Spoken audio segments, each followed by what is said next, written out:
ঝড়ের গতিতে হু হু করে বাড়ছে গীতা বিক্রি। অনলাইন থেকে অফলাইন মুহূর্তেই বিক্রি হয়ে যাচ্ছে হাজার হাজার সংখ্যক গীতা। ঘরে ঘরে পৌঁছে যাচ্ছে নানান ভাষার গীতা। হ্যাঁ, বাংলার পাশাপাশি বিক্রি হচ্ছে অন্যান্য ভাষারও গীতা।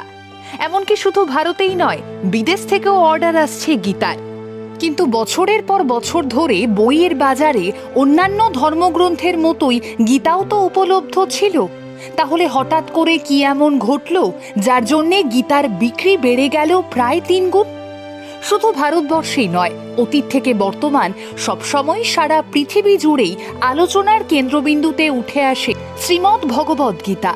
বহু মানুষ গীতা পাঠ করে যেমন জীবনের আসল উদ্দেশ্য খুঁজে পেয়েছেন, কেউ আবার বেরিয়ে এসেছেন হতাশার অন্ধকার থেকে।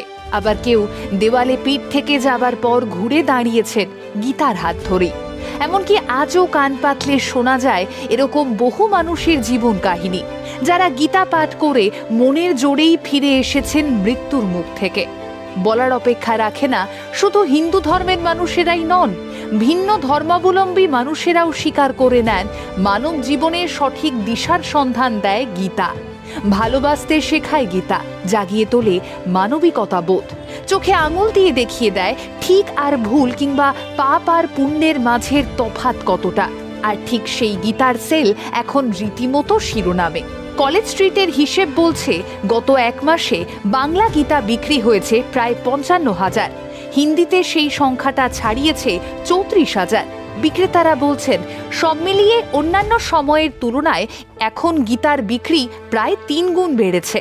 আর এর কারণ খুঁজতে গিয়ে অনেকেই বলছেন আগামী 24শে ডিসেম্বর গীতা পাঠের একটি অনুষ্ঠান রয়েছে, আর তাই হয়তো হঠাৎই এতটা বিক্রি বেড়েছে গীতার। আবার অনেকেই মনে করছেন দিন দিন ধর্মের প্রতি মানুষের রুচি বৃদ্ধি পাচ্ছে, আর সেই থেকেই গীতা পাঠে আগ্রহী হয়ে উঠছে সমাজ।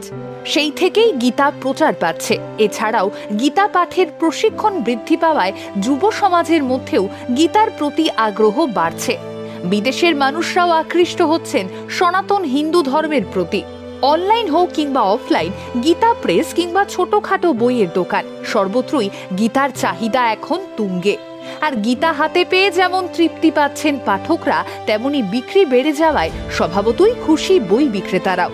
তবে কারণ যাই হোক, বর্তমান সময়ে দাঁড়িয়ে যখন স্বার্থপরতার পটভূমিতে আমরা মনে পুষে রাখছি অজস্র জটিলতা, সারাদিন মুখ গুঁজে থাকছি সোশ্যাল মিডিয়াতে, ভুলে যাচ্ছি সামান্য সামাজিকতা বোধটাকে, তখন গীতা পাঠ নিঃসন্দেহেই আমাদের জীবনে আশীর্বাদ।